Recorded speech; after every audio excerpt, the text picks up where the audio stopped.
All right, y'all. Hope y'all having a good morning, good afternoon, whatever, depending on where you are. But I was reading this article about Errol Spence Jr. and Terence Crawford from the ring, and one of the things that stood out to me about this article was that it referenced the bygone times in the welterweight division and compared and contrasted to today's climate and the way these fighters are moving. The writer said that, although Errol Spence Jr. and Terence Crawford is a big fight in the sport, these guys are two of the top fighters in the division and campaign in the same weight class, are two of the top fighters in the sport, that their fight remains somewhat in fantasy boxing land. And that's something that I talk about a lot. I talk about that a lot, that we have far too many fantasy fights in today's boxing climate between fighters who could actually be fighting right now. And that, it does boxing a disservice, it does boxing fans a disservice, and actually does these fighters a disservice. Because we shouldn't be debating about who would win a fight between Terence Crawford and Errol Spence Jr. These guys should have already fought, one time, maybe two times, or should be at least on their way to a fight right now. Not us speculating who each guy's gonna fight next, and whether or not after that fight they'll get serious about fighting each other. The writer also talks about Ray Leonard, saying that when Ray Leonard and Duran wanted to fight, when that fight was in demand, they both fought under two different promotional banners that despise each other. That's Top Rank and Don King Promotions. But promotional outfits got together and made the fights happen because it made sense for the sport of boxing. Same thing with Felix Trinidad and Oscar De La Hoya. So for me, I totally get it.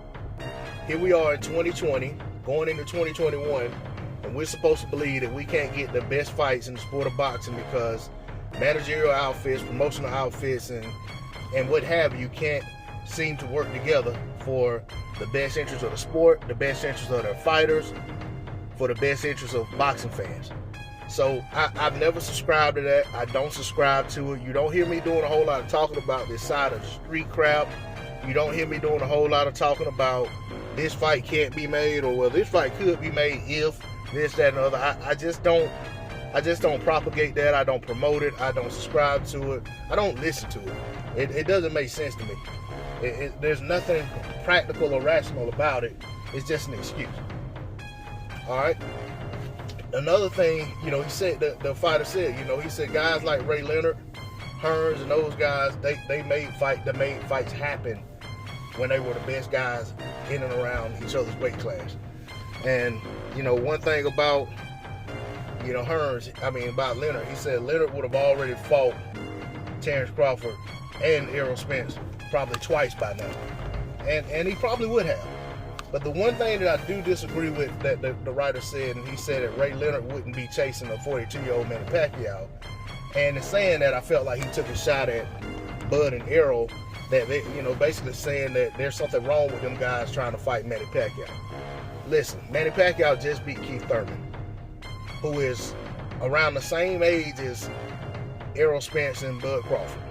Some of the same accomplishments they have. Manny Pacquiao is a champion.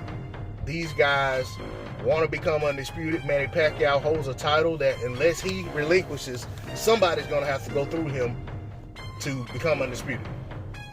Also, Manny Pacquiao is a legacy fighter. Manny Pacquiao is still arguably the biggest draw in the sport of boxing, or one of the biggest draws. So, of course, there's a nice payday attached to a Manny Pacquiao fight. These guys are well within their right to be trying to pursue a fight with Manny Pacquiao. Manny Pacquiao has a lot to gain by beating these guys from an all-time great standpoint. If Manny Pacquiao beats either of these guys or both of these guys, then, hey, the sky's the limit on how far the needle's going to move with him from an ATG standpoint. These guys have a lot to lose if they lose a fight to Manny Pacquiao at this point in their career. Look at Keith Thurman. So for me, I disagree with that part of the article. But at the same time, I felt like there were a lot of great points, a lot of things I agree with, a lot of things I also, I've said oftentimes in several videos on my channel. So at the end of the day, these guys got to get busy trying to make this fight, because as I've stated other times, you know, they're in jeopardy of letting this fight pass them by, and it never being as big as it could have been. You know, so that's all I got to say on the subject. D-Lo 404 Boxing, I'm out.